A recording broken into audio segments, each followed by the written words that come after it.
Alright y'all, so I wasn't going to make a video today because I'm going to a wedding later. Isn't this ironic that it's been nice all week and then the day of the wedding it's pouring with rain, and it's that fine rain that wets you through as well. And it's horrible, it's really windy. But yeah, I wasn't going to make a video today because of the wedding. But this has come to light, this information has come to light, and loads of people have contacted me about this. It's in my comment section. I think I've replied to a couple of people maybe in my comment section, but there's loads of people talking about this new theory of what might have happened to Nicola Bulley. It's also in my Facebook group. I haven't dared check my emails because I bet there's loads of people have emailed me as well. So I think this is a video that's come out.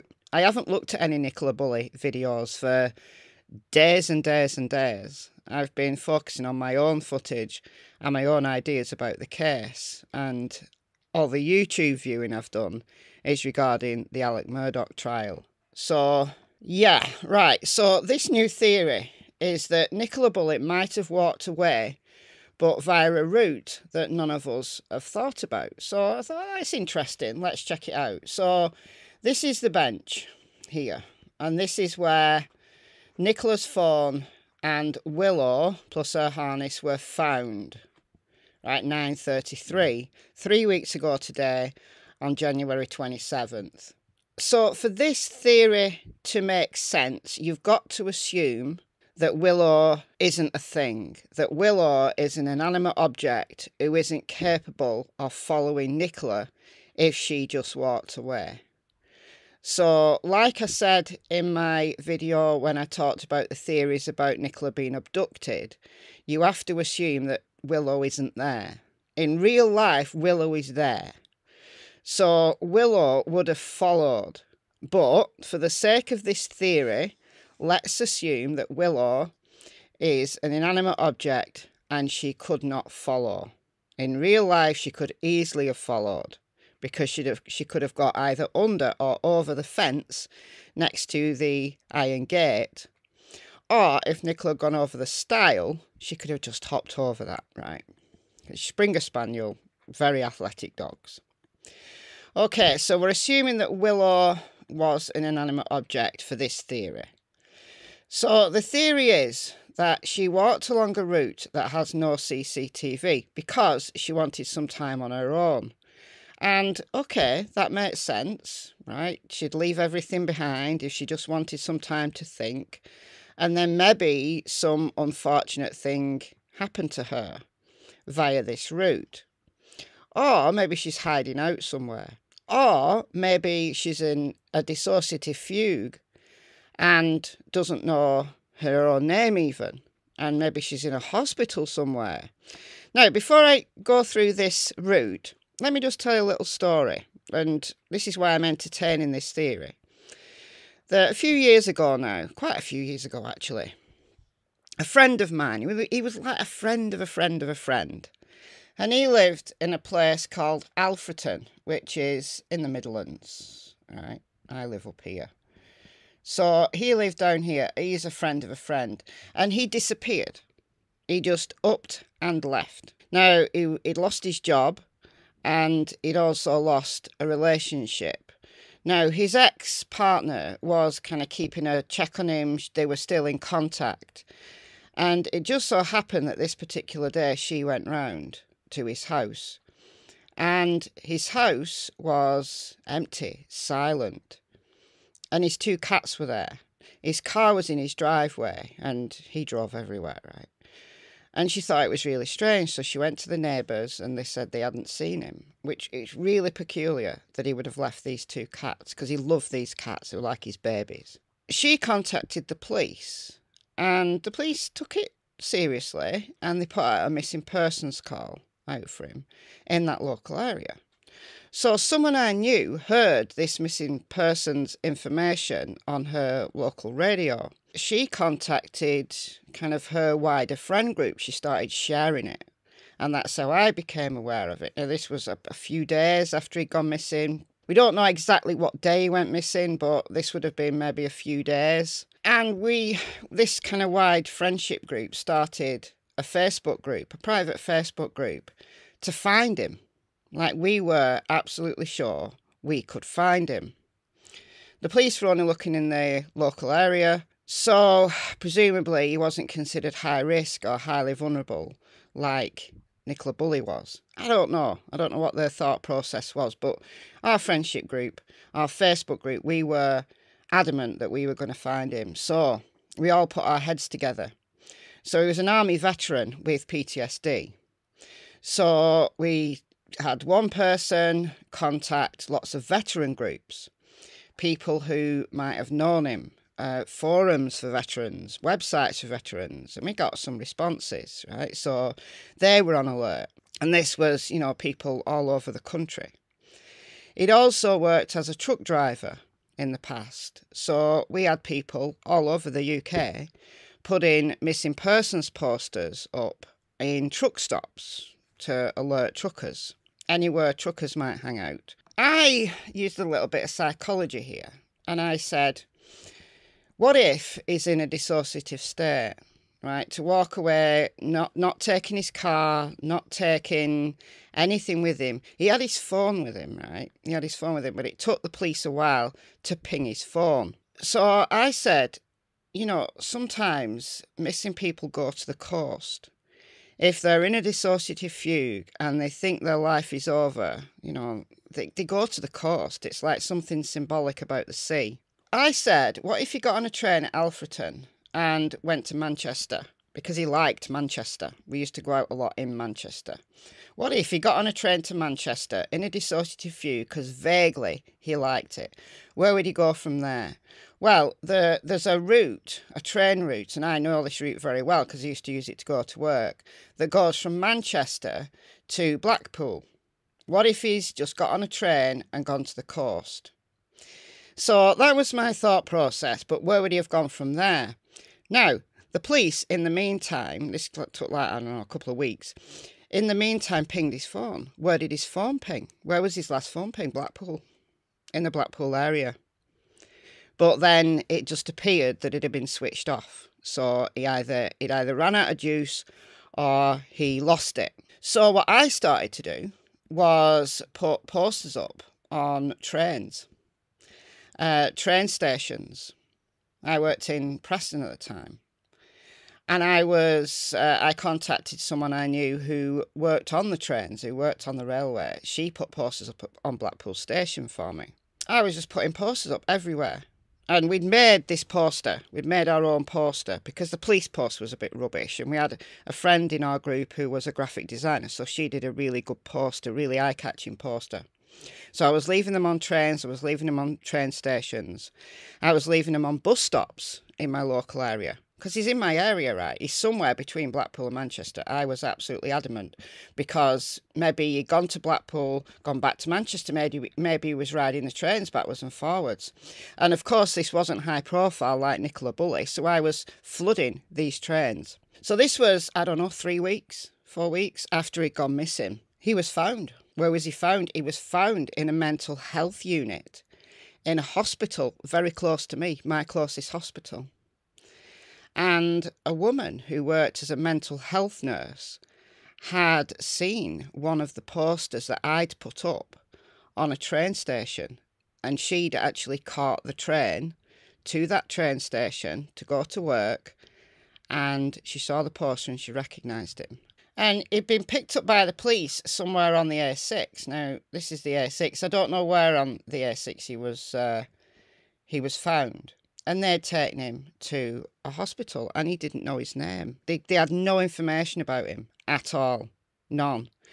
And the police had not put 2 and 2 together. This was bad policing. They'd not put 2 and 2 together and realised that he was a missing person out of Alfreton in the Midlands. So this nurse went to him and said his name.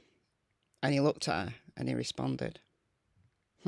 So it took many, many months for him to recover from this dissociative fugue. Slowly and surely he recovered. Sadly, he's no longer with us because he got cancer, and that was the thing that took his life a few years after that. So it's possible that people will just walk away from their life if they're in a state of acute stress.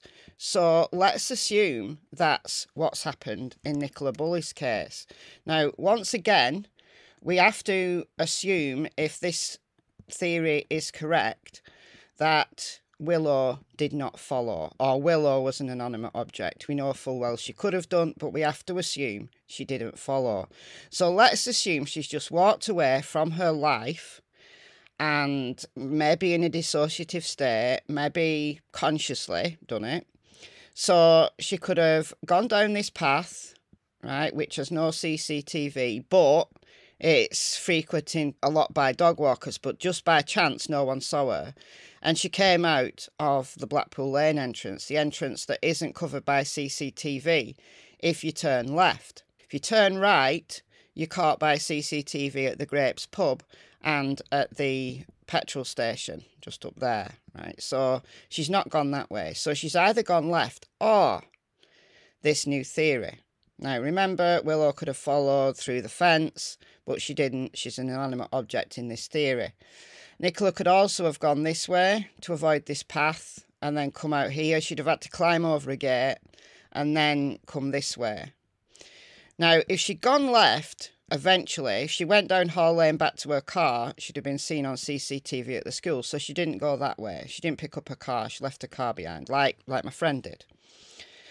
She also left her phone behind. Right, so if she'd gone left, she would be on the A586, which is quite a busy road. I mean, there's not a lot on it, a few properties, until you get to a village called Great Eccleston, which is a fairly largish village, small town really, I think. And then after that, then you go back into some very rural. There's a few holiday parks along here. Now, I do believe that the holiday parks have been checked. Now, I'm not sure that all of these are open, with it being winter, but some of them might be. But apparently, people have seen police at these holiday parks, so I'm guessing that they're checking out, you know, whether anyone's booked in or anyone's hiding out there. I don't know. But assuming she's not gone to one of these holiday parks, then she finally gets into Portlandly Filed, and then eventually into a very urban area, which is Blackpool. Very urban, very busy. So that's where the A586 takes you from St Michael's if you just keep walking. Right, so she'd have been caught on numerous CCTV cameras. I'm very sure there'd have been a sighting of her. And there have been sightings, right? Because we know that there's been 1,500 tips given into Lancashire Constabulary. I'm guessing some of them would have been sightings. Maybe the more credible ones have been checked out and it wasn't her. But easily would have been caught on CCTV, because unlike my friend, Nicola Bulley is now very well known. She's been, you know, featured on the national news. Like, the press conference was streamed live onto BBC. So lots of people know her. Everybody in my area is talking about her. I'm 25 miles away, right? So Blackpool, Portlandly Filed, much closer to St Michael's than I am. So if she'd gone to Blackpool, she would have easily been found. Unless she's hiding out somewhere. But this theory talks about another way that she could have disappeared. It's interesting, but let's go down. So this is the river path here, right? That's where Nicola always uses. And if you go left, that's the route we've just been on, eventually goes to Blackpool. It's not covered by CCTV, up to Hall Lane. Now, we don't know how, you know, when the next CCTV is, or it's a busy road, right? That's why there's a lot of cars through St Michael's. It's because it goes to Blackpool, but it's this path, right? There's a river path along here. So this is the theory, is that she's gone for a walk. She's gone for a walk. Again, we've got to assume that Willow is an inanimate object and did not follow. In real life, she is an inanimate object and she would have followed. But for this theory, let's assume she didn't. So where does this path go? All right, so she's gone through this gate, and obviously no Google Street View. But where does it go? All right, so it follows the River Wyre. It's a very rural area. So it follows the River Wyre round. Now there's a few properties here, Rivermead. All right. But if she'd gone this way at like 9:30, then it's going to be a few hours before the news came out that there was a missing woman. So she could easily have got past here without anybody noticing. It's just a woman going for a walk. There's a fishery here. They do like the fish in this area. There's loads of fisheries. Fish prisons, or I don't know what they are.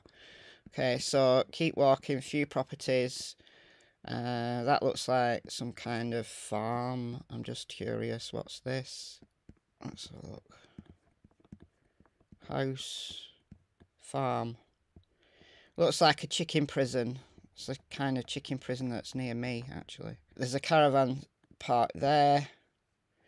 Holiday park. So we just keep going. Keep going. It meets a road. Rawcliffe Road. And then, but we're following the river. So where would she be going? So we know that if you follow the river all the way to the sea, it's about 10 miles, 9 miles, 10 miles from St Michael's. So it's a walkable distance. Right? She could have walked to Fleetwood, Knott End, so either side of the estuary. But the theory apparently is that she could have gone to Great Eccleston this way. Why Great Eccleston? I've no idea. Now, Great Eccleston, follow the river to this point, then Great Eccleston's here. Now, the problem with this theory is that if she went to Great Eccleston, she'd have to cross the river. It's the opposite side of the river. Rotten... Oh, I thought that said Rotten Row. It says Rotten Row. But she didn't have to go to Great Eccleston. She could have gone anywhere. But this theory mentioned Great Eccleston, so here's Great Eccleston. She'd have had to cross the river. Now, there's no bridge, so she'd have to swim across the river. Now, there's a bridge here. So she's gone over Cartford Bridge. So if she didn't swim across the river, she'd have to walk up to Cartford Bridge into... I don't know whether this is technically Great Eccleston or whether this is a different village, but it's like the other side of Great Eccleston from where the A586 goes to. So this is pretty residential. Where would she go from here?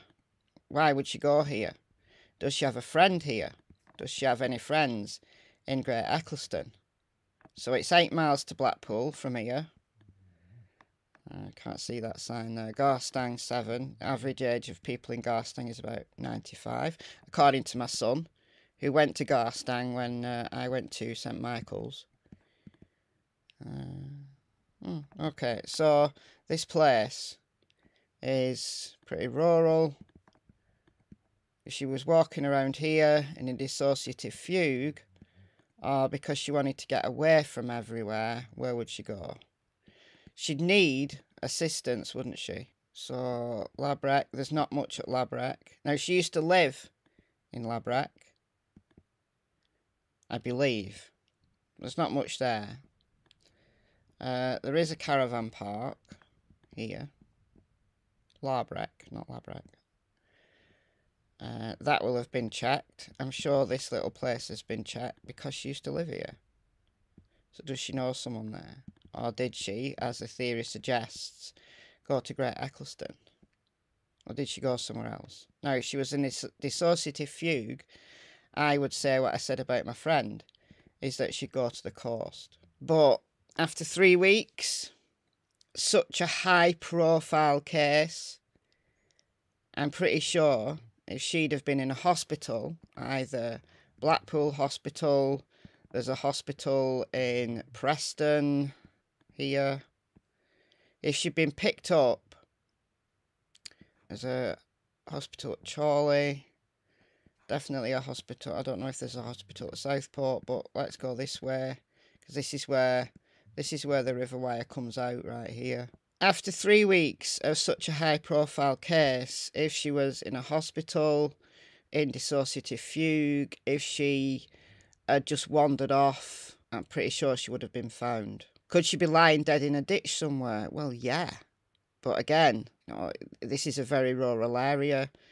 A dog walker would find her. If she's lying in a ditch, if she succumbed to a medical emergency, if she was murdered on her route and she was dead in a ditch, then maybe she'd have been found by now. The police helicopter's been all over this area, mainly following the path of the river, but still, just the high-profile nature of this case, after 3 weeks, makes her walking away, either in dissociative fugue or voluntarily. It becomes harder and harder to get your head around that kind of theory. Is it possible? Yes. In this theory it is, but why didn't Willow follow? Is the sticking point in the real world. Why didn't Willow follow? If she just walked away, why didn't Willow follow? And how's she been living for the last 3 weeks? Presumably they've been keeping an eye on her bank account to see if any money's been drawn out, and there hasn't. As far as I know, there hasn't anyway. There can't have been, or else I'm sure that would have been made known. So how's she living? If she's alive, if she's hanging out in Great Eccleston or Lawbreck or Singleton or Portland-le-Fylde or Blackpool, how's she living? Thornton, Cleveleys, Fleetwood, Knott End, Heysham, Morecambe. How's she living if she's just walked away? So there has to be another person involved hiding her, or else she would be very, very malnourished now. So, I don't know. Why didn't Willow follow? It's always going to be my sticking point in any of these theories where Nicola walked away voluntarily, involuntarily. That's my sticking point. But let me know what you think in the comments below, and I'll see you in the next video. Bye, guys.